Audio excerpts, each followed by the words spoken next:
Good afternoon, ladies and gentlemen. Welcome to the Middle East Institute. My name is Fanar Haddad. I am a senior research fellow here at the MEI. So welcome, everyone. We're going to start with the second panel on Jerusalem in 1948. And with us are two speakers. We have Dr. Elad Ben-Dror, who is a senior lecturer and head of the Department of Middle Eastern Studies at Bar Ilan University in Israel. And we have Dr. Issam Nassar, who is a professor at the Department of History in Illinois State University.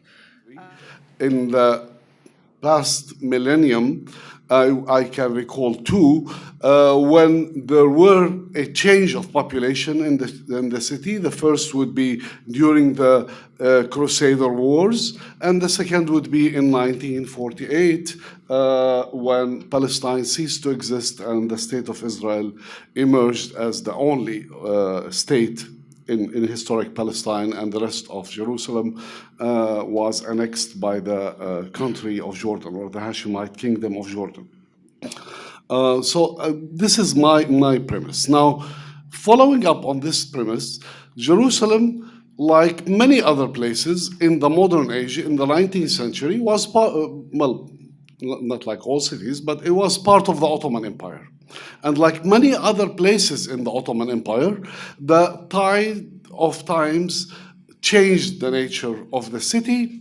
Like all other Ottoman cities, it grew significantly, its population increased, and there were numbers that I believe Philistine gave in the morning about the doubling of the population, but not only in Jerusalem, but also in Smyrna, in Istanbul, in Beirut, in many other places.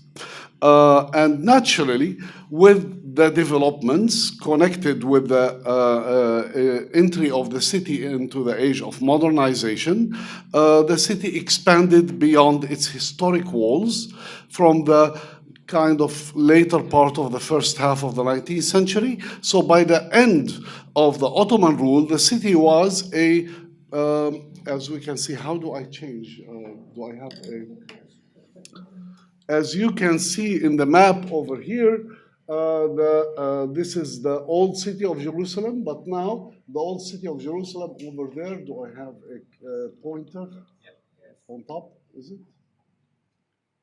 Okay, so this here used to be Jerusalem. Now this is a small part of the Jerusalem we knew. And outside of the city walls, there were entire neighborhoods built that hosted various kinds of people, and by kinds here, I'm only referring to the religious diversity. There were Jewish neighborhoods, pre-Zionist Jewish neighborhoods that emerged in the city, and there were mixed Christian and Muslim neighborhoods that emerged outside of the wall, and Christian and Muslim and Jewish neighborhoods, such as Rumeima, which was a multi-religious neighborhood at the time. Then comes the British Mandate, and the British Mandate, to my knowledge, particularly the beginning of the British Mandate under the High Commissioner Samuel, was the first to invent for us the terminology that we are still stuck with today, which is the terminology of Jews and Arabs. Before the British Mandate, there were Ottoman citizens, some of them Jews, some of them Christians, and some of them Muslims. And there were non-citizens as well who migrated to the city in that sense. But in line of the Balfour Declaration understanding and the policies of the British government, the term Jew meant a particular, or was on its way to mean a particular national community, and the rest were deemed to be called Arabs in that sense. So the use of Jews and Arabs is rather problematic. Still, focusing on 1948, we are forced to use this term, thus excluding Jews of Arab origins and Jews of Jerusalem, who would have been otherwise if there was no Zionist project and Jewish state, might have been part of the Arab identity at the time. We cannot be certain, but very likely trends were going in that sense, and at the same time excluding or removing Christians and Muslims from the identity of the state that was formed later on in Palestine.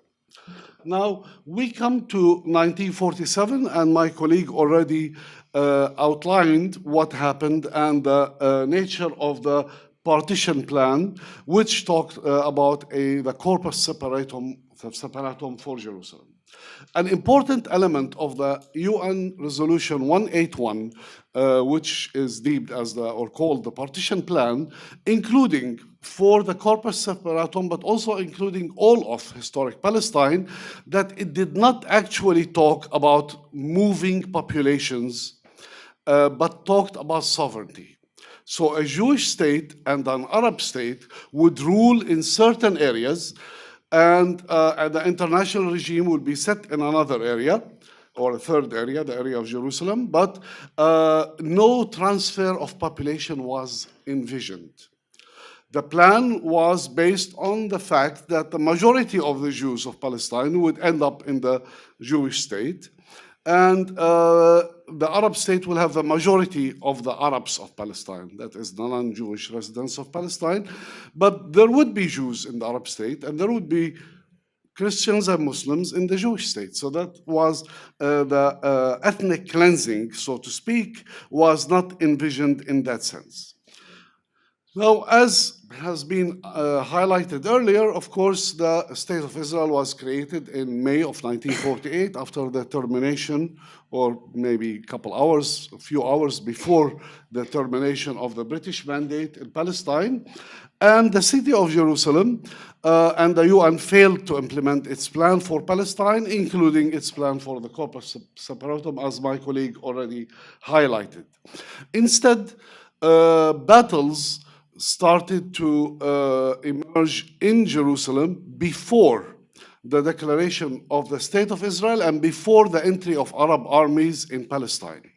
By the end of April 1948, a significant portion of the western and southern suburbs, or western southern suburbs, not all of them, of Jerusalem were already in the hands of or under the control of the Zionist movement, later on to create its state, the State of Israel, and a significant number of non-Jewish residents from those parts were expelled or pushed out or left their neighborhoods at that time.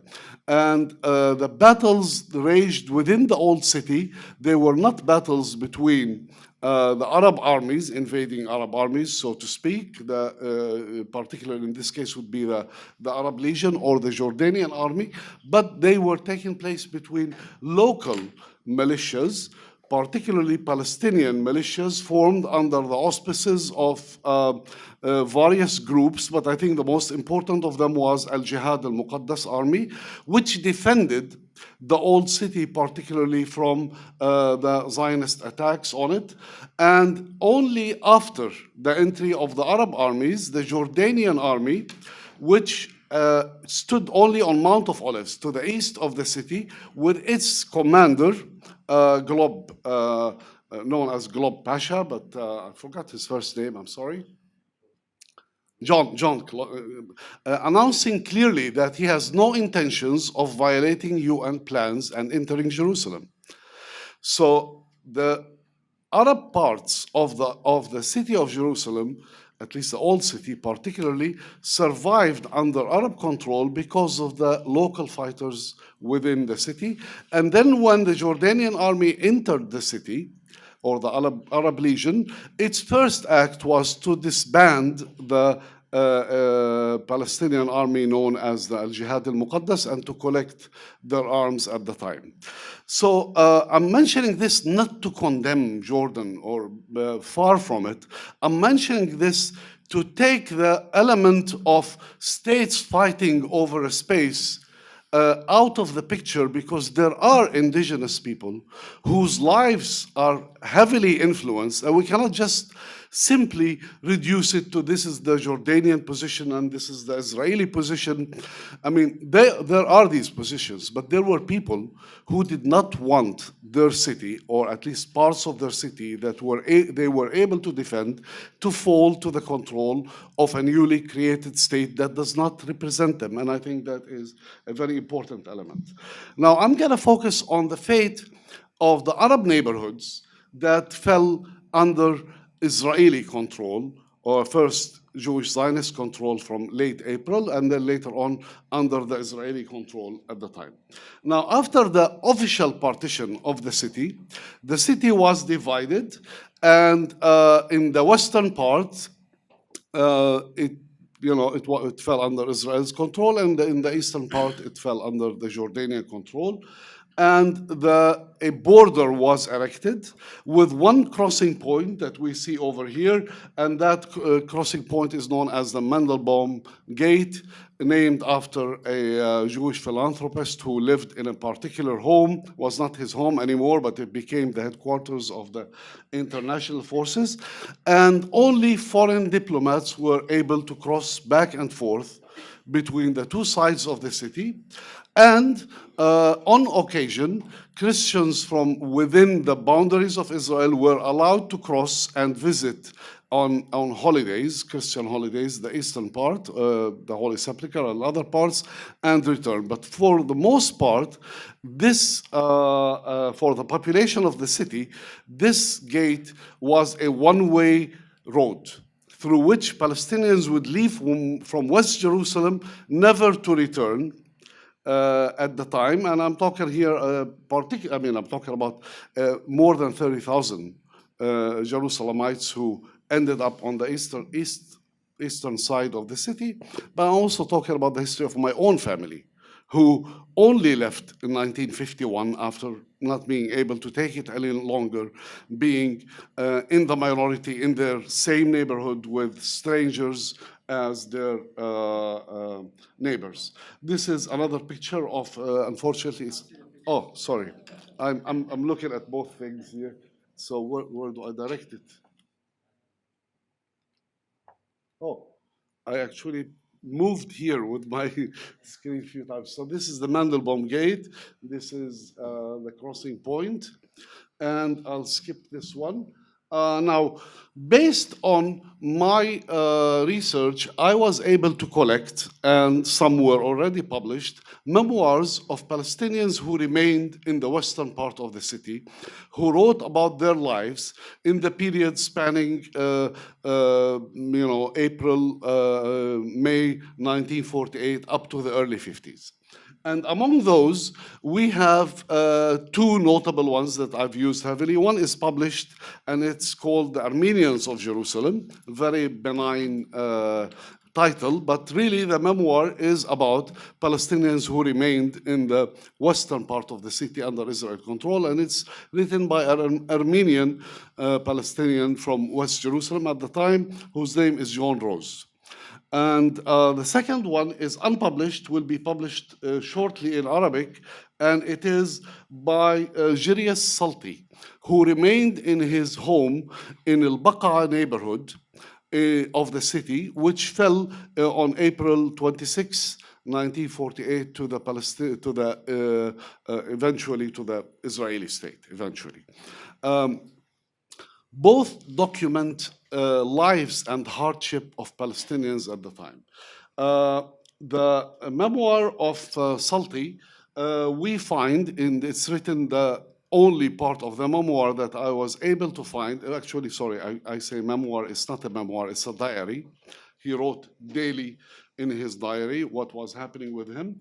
So he mentioned, for example, that on 14th of May 1949, he wrote, "The situation is unbearable, and the memory of this day, which is a memory of, it's 1 year after the creation of the State of Israel. It was a Friday, and I was not able to go to my shop in the afternoon." He's recalling what happened a year before. "On this day, the Mujahideen, that is the Arab fighters, withdrew, and no one was left in the Baqa.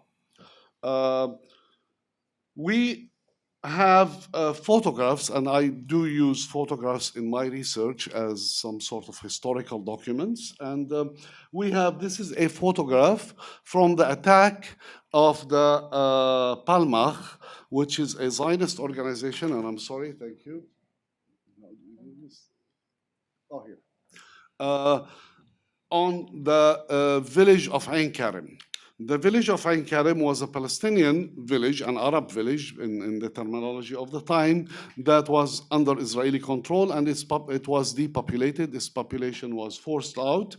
And from the Israeli archive, this is from the Israeli government press office archive, we see the looting of the village by, here are soldiers or fighters moving furniture outside from the city. We also see some of the attacks here from the photographs, Zionist attacks on Baqa. You would think they're attacking a major military installation, but they're simply moving from one house to the next. The city of Jerusalem and these neighborhoods were wealthy neighborhoods. Elite Palestinians lived in these neighborhoods, and about 30,000, many of them built new houses following all sorts of new architectural styles like the Bauhaus and others. And this is a photograph of the family of Zenaniri that lived in their house, which we can see their house over here before 48, and we can see it nowadays as part of Israeli Jerusalem in this sense. I guess maybe I should go back to this, or maybe I should just focus on the memoirs. The problem that we are told about, and I'm not going to read the text, so I'll just simply tell you that from those memoirs, we gather that out of the 30,000 residents of Jerusalem, of the western part of Jerusalem, the Arab residents, a handful, exaggerating here, but a small number remained in the city. And the small number varies. According to Ben Gurion, it's 2,000, his memoirs. According to one of the diarists that I'm talking about here, Salti, there were only 200 people. But according to other sources, they were estimated to be about 8,000. In this sense, we had a complete removal of the Palestinians from their homeland. And the new state issued a law in 1950, known, as you can see here, as the absentee property law, by which anyone who was not on their property when the state was declared and they were residents or citizens of other countries that were hostile to Israel at the time would lose their property and will be held by the absentee property administrator. And that is seen in the memoirs. Mr. Salti tells us, I'm going to move on this, and Mr. Rose, and I see I have only 5 minutes, so I don't have much time to read, so I'll just tell you quickly. They both tell us of encroachment on property, of Jewish residents coming to occupy houses and sometimes rooms in properties, confiscate or steal furniture from the houses, and there were attempts to scare the local population to force them to move to the Jordanian side of the city. We have many testimonials here, and we have also pictures of Yemenite Jews here moving furniture from one house to the next. But we basically have in the diaries evidence of massive looting. And then another important element, since my time is limited, is a law that was passed in 1949, by which the state, here is the map, by which the Palestinian residents of West Jerusalem were gathered into a particular zone that was called Zone A. So even those who stayed in their homes were removed from their homes, placed with other Palestinians in a restricted area in which they needed a permit from the military authorities to be able to leave it. to go outside and return. And, looking at these diaries, it's like looking at our current situation with the post-Oslo period of Area A and Area B, and this is Palestinian, this is under joint control, etc., etc. But after the cancellation of the zone in 1950, when the residents who were moved into the zone placed into the homes of other Palestinians, absentee Palestinians, and were made to pay rent, when they returned back to their homes, they found that their homes were already occupied by Jewish residents at this point. And many of them were unable to reclaim their homes or even to rent their homes now from the newly established political system. Let me go back to finish with one photograph that is dear to my heart. This is a photograph from early May 1948. This is a family, actually two families, waiting for the bus with some of their belongings to go to East Jerusalem, simply to an Arab area until the fighting is over. They seem to be dressed well for the occasion, as if they are going on a picnic or to a wedding or to something special. And one of them was a famous photographer, David Abdo, who happened to carry his camera and documented the short trip. Those, in fact, are Palestinian refugees. They went to East Jerusalem, but they were never allowed back to their home, seen in the photograph. And if you go on the Bethlehem Road or the Hebron Road, I think it's called, you would see the house now. It's still there. So contrary to the images we have of Palestinian peasantry being removed from their villages and placed in refugee camps, the loss of the urban space also took place in Jerusalem and in Haifa and in Jaffa and other places. And while the photograph might not show the trauma, but just knowing a little bit about the story of who these people are, emphasize once again the main trauma that people had to deal with. And why do I focus on this? Not only because I'm a historian and I'm interested in this particular period, but I am seeing that this process started in 48 but did not end. Now we have similar images of families, perhaps not as nicely dressed and waiting for the bus, but we have daily images these days of families being uprooted from their homes in East Jerusalem this time, based on some dubious claim often, of property or another. It is the process that took place in West Jerusalem is being repeated right now in East Jerusalem, and is being repeated in a way that if we learn anything from history, we need to learn that when you are expelled or you lose your right under the current political regime of the State of Israel, your right to stay in your home and in your neighborhood, it's lost. Hopefully not forever, but it looks like it's lost forever. So, with this, I will end, and I'm sorry I took longer.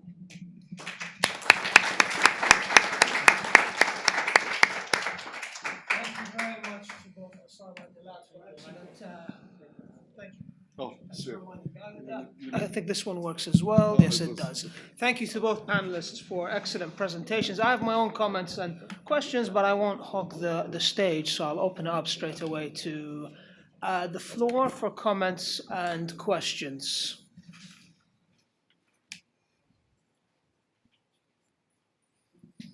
Please.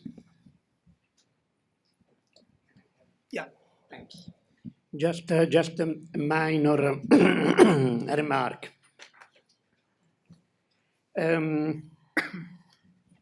I do not think that the idea of giving Jerusalem an international status can be connected to the multi-religious character of Jerusalem, in the sense that this idea, Jerusalem is a multi-religious city, so we need a special statute, international statute, etc., did not take shape before the 60s of the last century. in the 40s, even in the second part of the 40s, 48, 49, the internationalization of Jerusalem had a political explanation, avoiding the conflict between Arabs and Jews, and had a religious explanation. Jerusalem is the place where we find the Christian memorials. But there was, it did not exist the idea that the internationalization of Jerusalem had to be upheld because of the religiously plural character of the city. This idea took shape much later.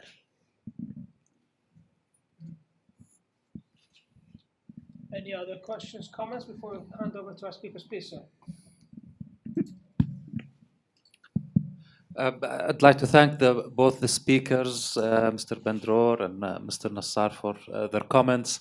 The issue of the 1948 war and the subsequent position as regard to Jerusalem. As Ambassador Jordan, I'm not going to reopen history, and history can be read from different perspectives. But both of you gave your perspectives about it. I would like to give a short perspective from our side, from Jordan's side. Jordan never occupied the West Bank and East Jerusalem. When the war took place in 1948, it was a position where there were a battle for self-determination between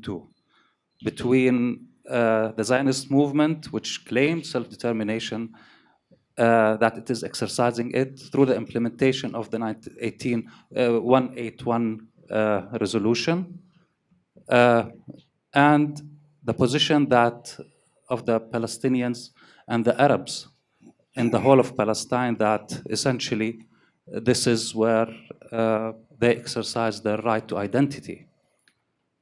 So it's from this perspective that the Arab League has invited the Arab armies, and the Arab states, to intervene and to defend the Arab rights in Palestine. Now, lots of things happen. And if there is somebody, I understand about the point about the conflict that occurred before the entrance of the Jordan army and the positions that were taken, but it was an army of 3,000 people against the machinery of the Zionist movement, which was multiple times bigger in army than the Jordanian army, and much more financed. We are a country that just got its independence in 1946 with a very small budget at that time. So Jordan, when they went to the city, they defended the Arab positions in the city, and essentially at that time what was kept from the city, from what we think was an aggressive act of aggression by the Zionist movement to overtake the city. Now, the issue that it wasn't in their radar to take the city, that's something which, of course, you can always rewrite history and say the claims, but the idea was to take the whole of Jerusalem, including the old city.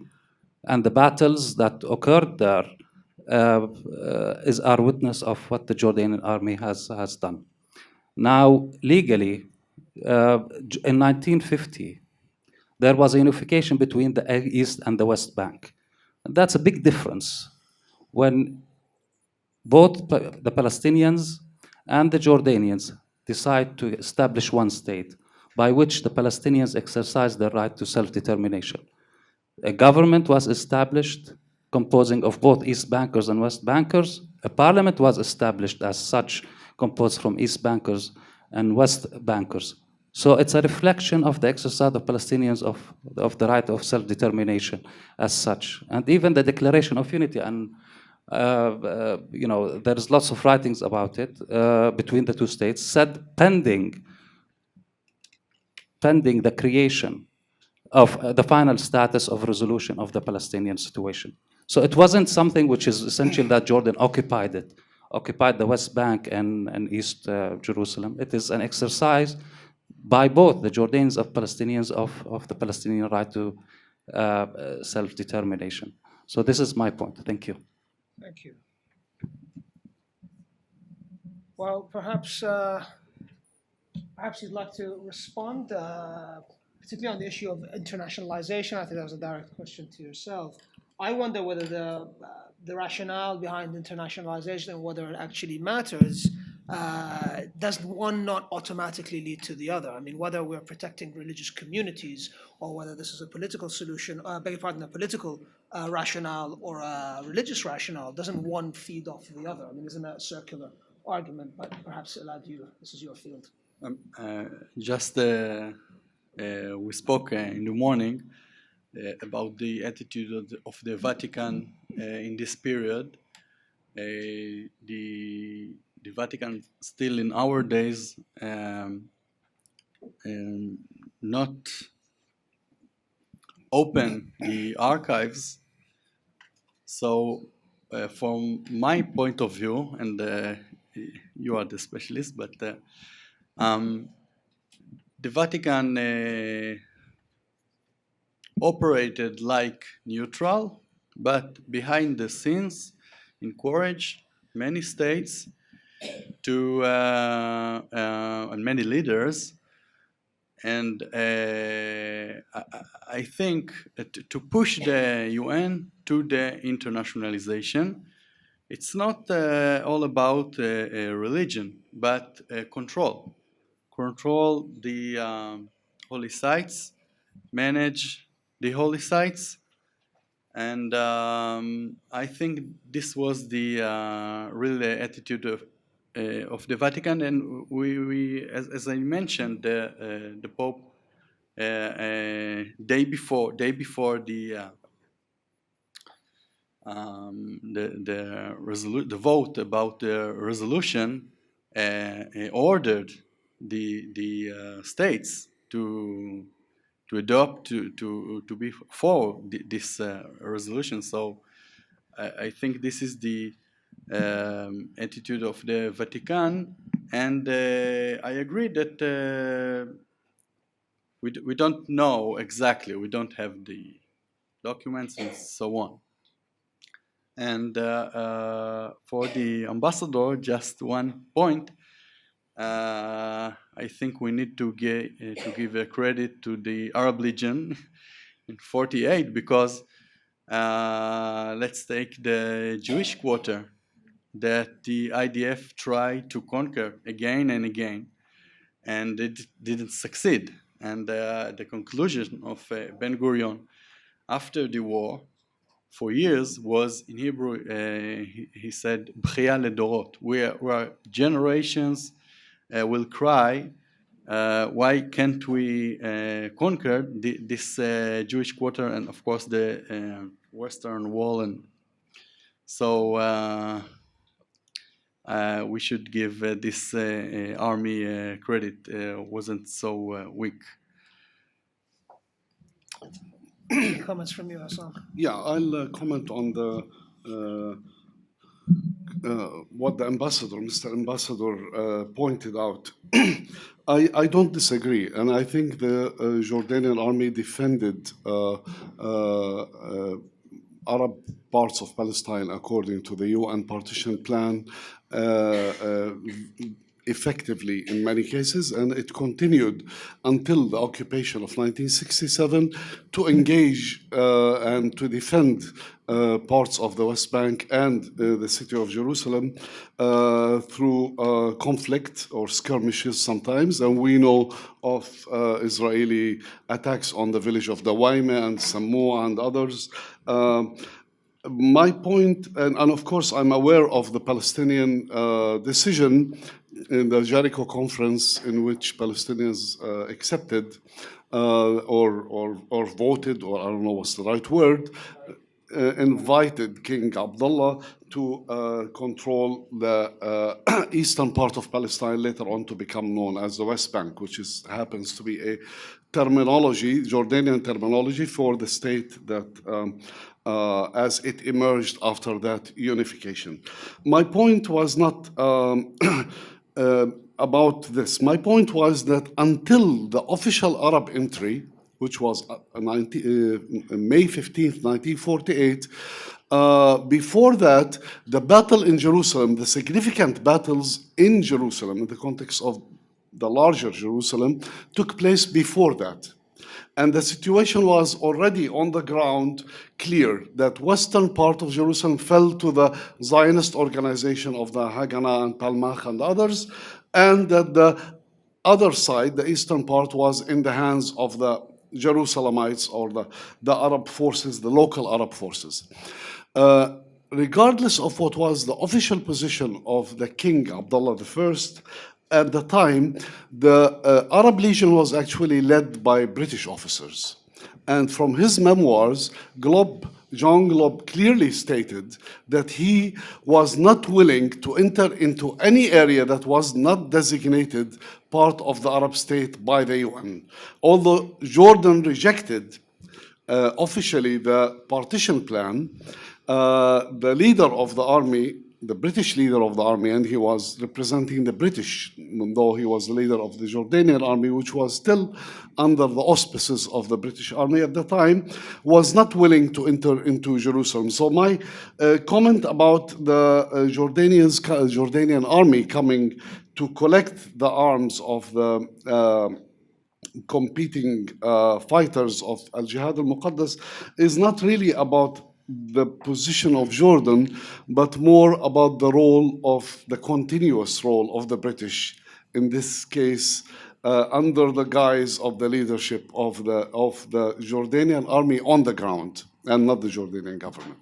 So the Jihad al-Muqaddas cannot be termed a proxy force, to use more current terminology. No, It cannot be. it cannot be, and it was not. It was competing at the time because it had its allegiance to the Mufti, whose relationship with the Amir Abdullah and later on King Abdullah was really strained, and there were infighting. But that was not all. I mean, there were various different Palestinian militias that were in conflict, and we saw that in the fall of Jaffa. For example, in 1948, that the Najada was the group that was supposed to defend the city, was in conflict with the Arab Salvation Army, Jaysh al-Inqadh, and then also with forces loyal to the Hajj Amin Husseini, the head of the Arab Committee at the time. So there was no centralized Palestinian Arab leadership. And the Palestinians heavily depended or were hoping that the entry of the Arab armies will bring salvation in that sense. And the Arab armies were led by the Jordanian army. I mean, King Abdullah was named as the leader of the Arab armies in Palestine, and at least he had that control over the Jordanian and the Iraqi forces, but had no role to play over the Egyptian and the Syrian, of course, armies. In fact, there were even, not skirmishes, but there were conflicts between the Jordanian and the Egyptian armies. Both were in Hebron, part of the West Bank right now, and both established different competing governments in Hebron, local governments, I mean, in Hebron. So there was no unified Arab position, unfortunately, despite the fact that the Arab League named King Abdullah as the leader, but various Arab interests did not allow that. And this stands in opposition with the Zionist movement and the State of Israel, even though there were different militias, but there was a prominent one that became the Israeli army at the time. More proof, if anywhere needed, that Arab unity is an oxymoron. I suppose. Victor.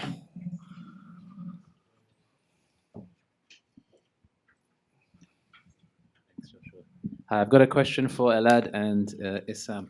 Elad, this idea of internationalization, you seem to suggest on one of your panels that it began with the Peel Plan in 1937. I'm just wondering whether the idea of internationalization pre-existed this, or whether the British officials and academics who proposed this were influenced by other internationalization in other parts of the world.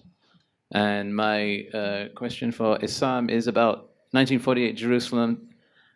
So some of the books I've read have suggested that during the fighting in 1948, King Abdullah was responding to appeals from prominent Palestinian notables, Nusaybe, others, calling on the Arab Legion to move from the Mount of Olives and come down to the old city. I was wondering if you could say something about that. Let's take a few more questions and hand over to our speakers. There's a question at the back there. Yeah, it's a question to both the speakers. No, it's not on. Yeah, sorry. After that. Yeah, to Elad. One of the ironies, I think, of urban governance, and this links up to the previous session, is that multi-confessional cities flourished under empires because there was a kind of a superstructure above the communities that lived in those cities. And so in the period where empires are in retreat, it left behind them cities which had to sort out these internal differences.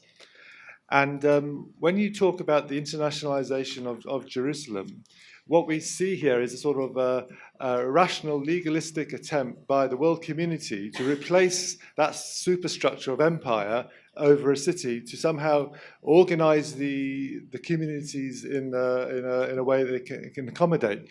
And so it seems to me that despite everything else that you presented, the crucial point is that the United Nations did not have an armed forces on the ground.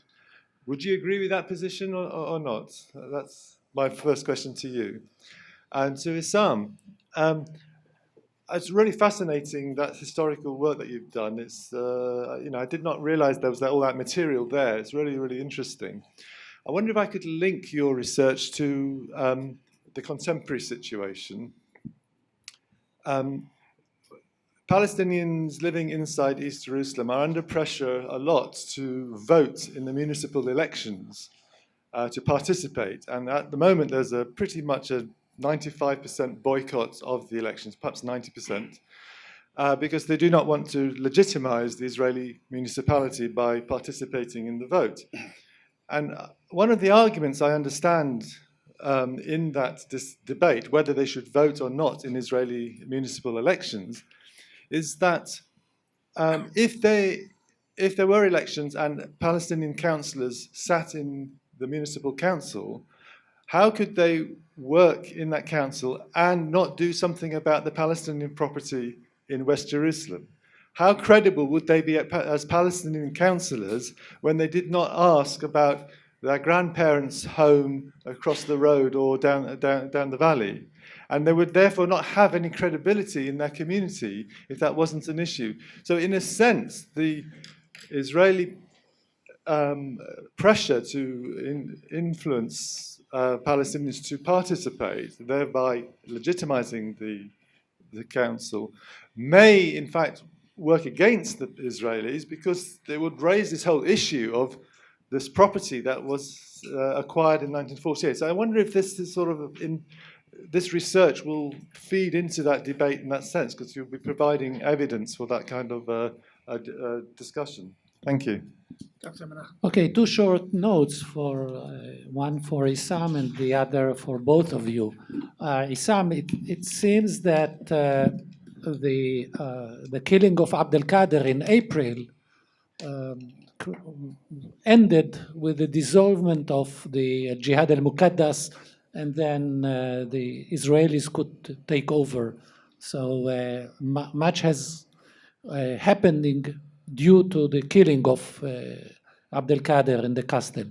And for both of you, it seems that behind the scenes, the coordination, collusion, cooperation, understanding depends on which school you belong, historical school you belong, between the Zionist and / Israeli government and the Jordanian Hashemite court, the king, determined the results, not the moves on the ground were the outcome of this understanding, both the political moves and the army moves, because of the basic understanding or collusion or whatever you name it. So much credit should be given to this cooperation between the two sides to divide the historical Palestine between them. At what point would you say this collusion begins? It goes back to the 20s, because the Jewish Agency against the Mufti with King Abdullah, and then at the eve of the 48 war, and also during the war, there was kind of a coordination. It was not by chance that the Jews did not put much army to hold the Jewish quarter. And so on. And also the talks between Moshe Dayan and Abdallah et al. After the armistice agreement, how to divide the city shows that, and the peace negotiation up to the killing, the murder of King Abdullah II, showed that each side understood the other and they continued the negotiations, how to share Palestine and prevent a Palestinian state. Which kind of fits in with conflict theory. I mean, even if we look at civil wars today, it kind of fits in, what you're describing fits in with conflict theory about, at some point there has to be that kind of line, whether it's in Damascus, in Syria today we're seeing the same thing, in Iraq previously, in these civil wars today. So who would like to start? You're the chair. Please. Okay. Let's see, where were we?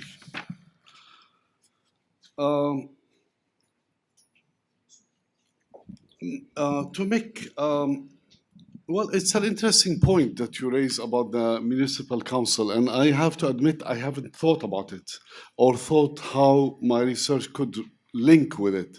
It's a possible venue for me or direction to take at some point. But yes, the problem for Palestinians, Jerusalemite Palestinians, is largely political. If you vote and participate in the Israeli Municipal Council, then you recognize Israel's sovereignty over Jerusalem.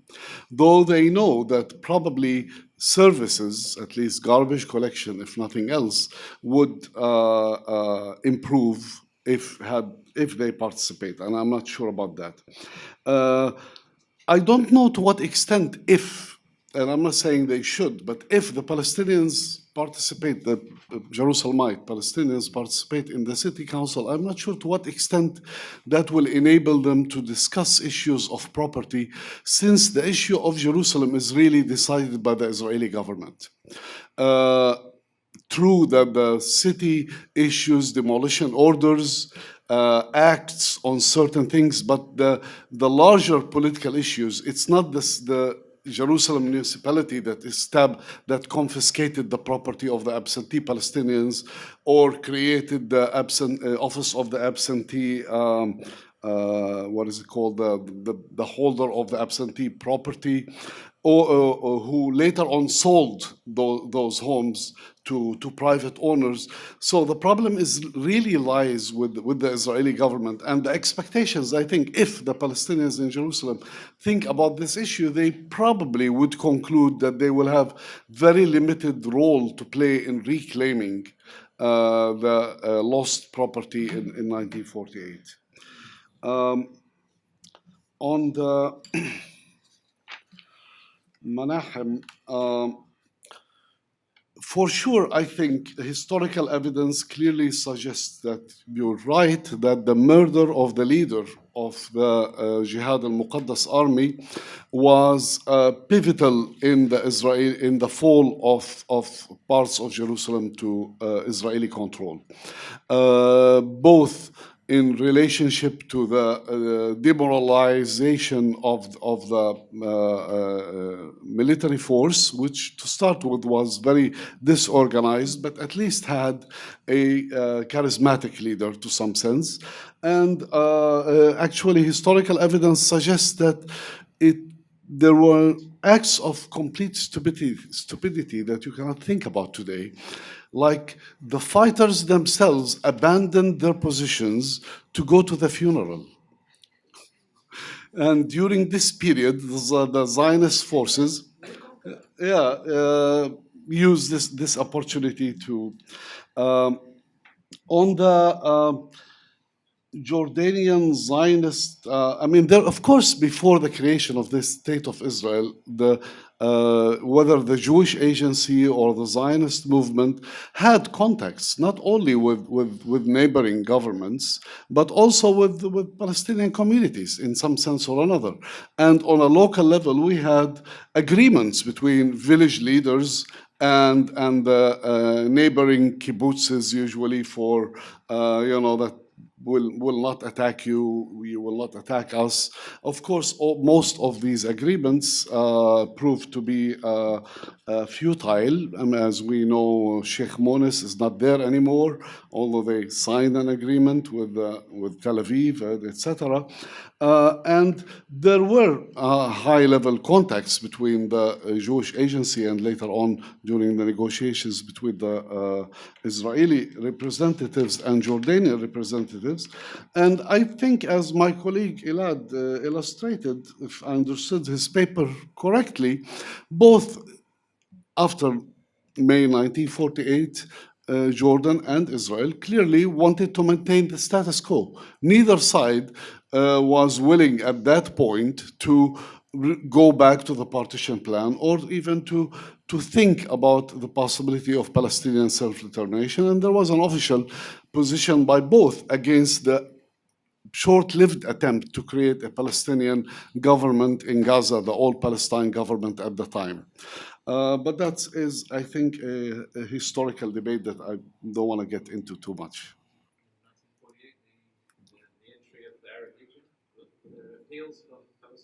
Oh yeah, that's the other question. Sorry, I was looking for.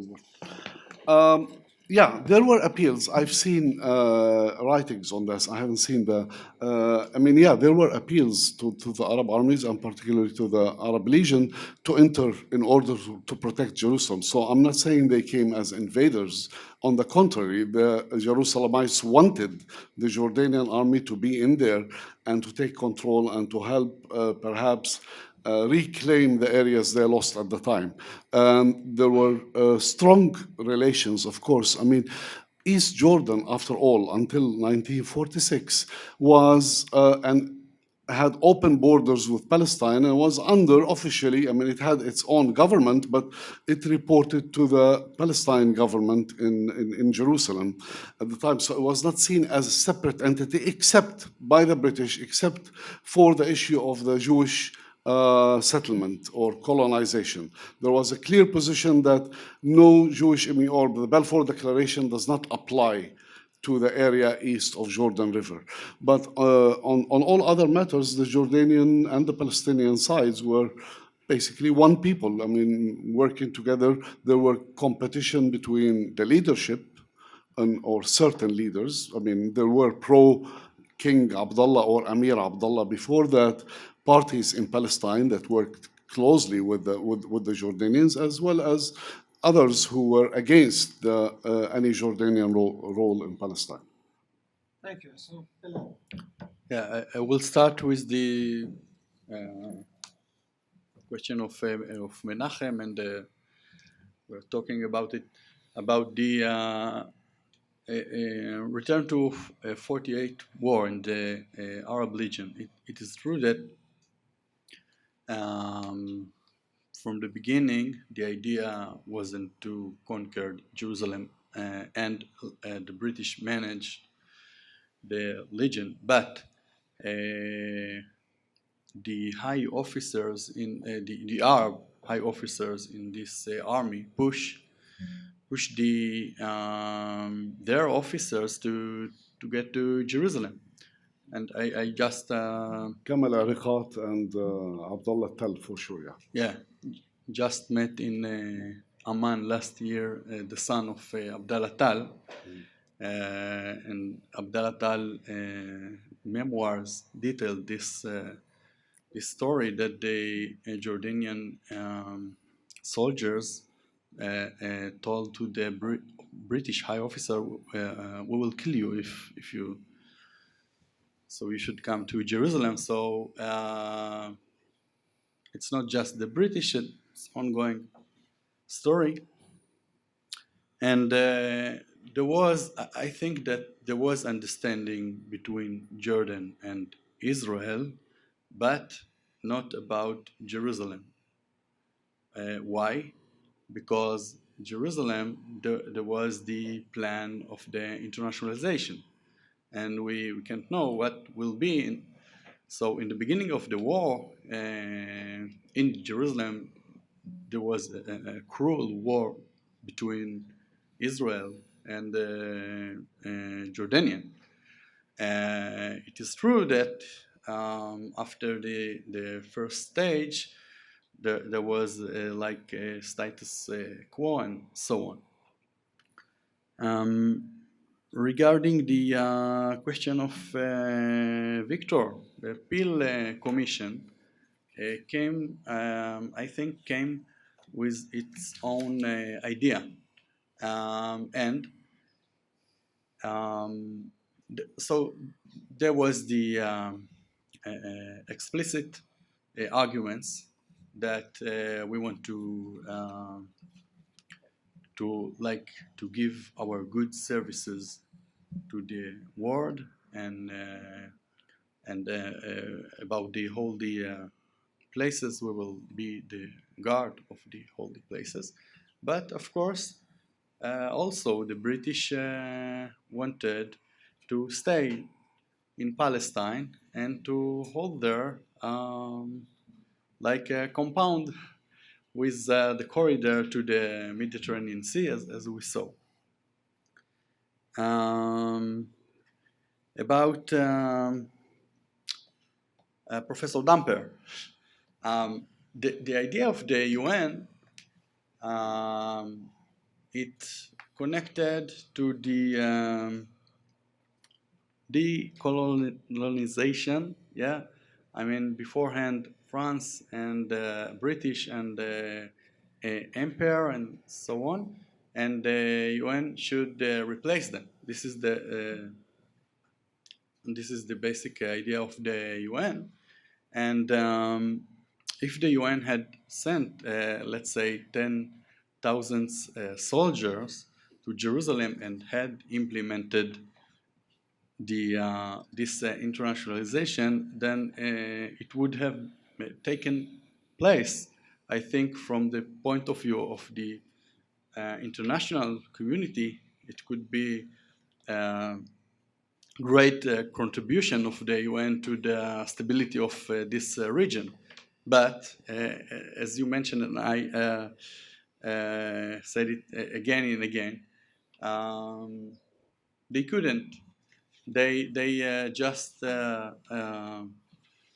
wrote the vision, but you need to fulfill it. You need to come to back up your vision, your plans, because it's this is the situation. There is a war and so on.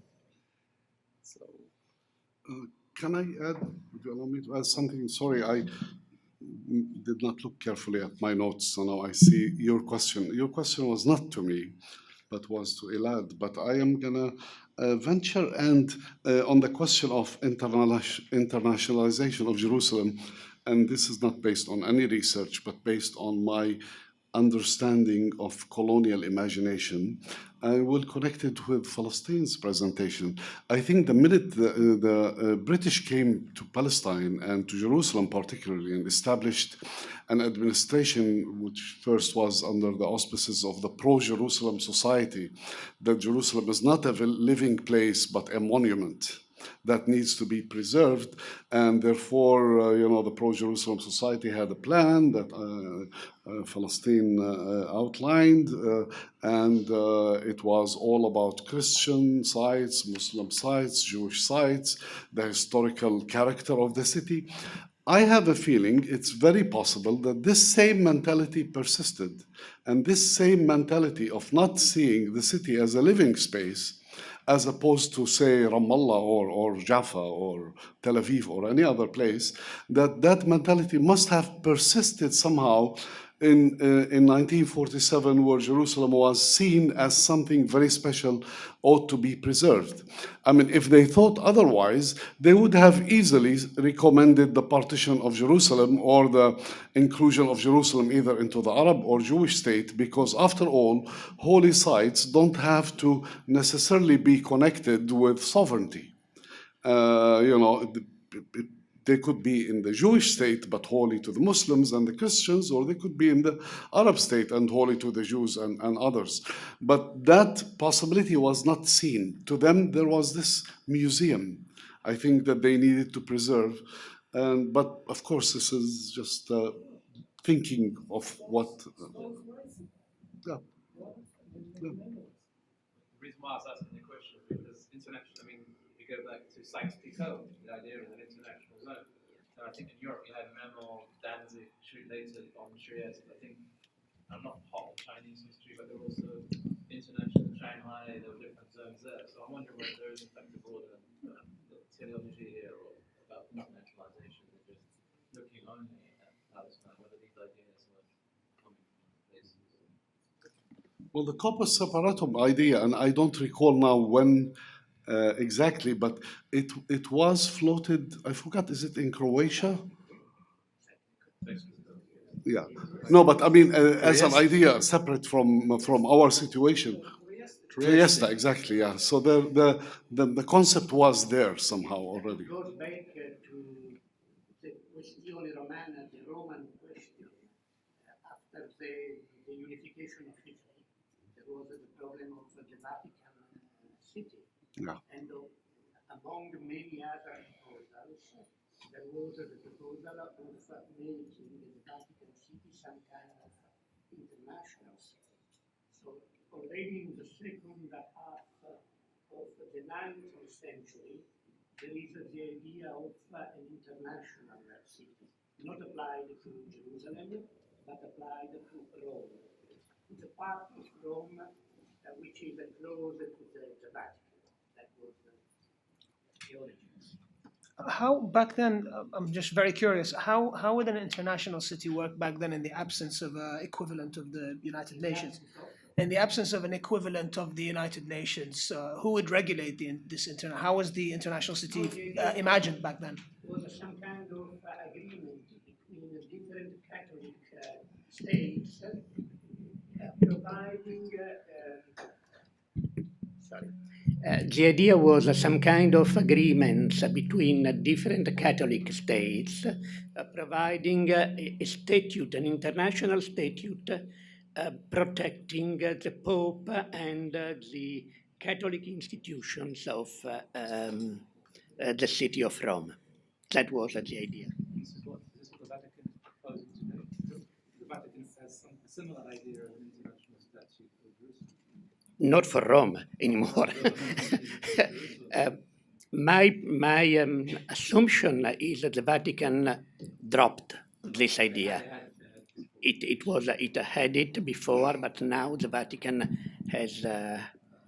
does not uphold anymore this idea.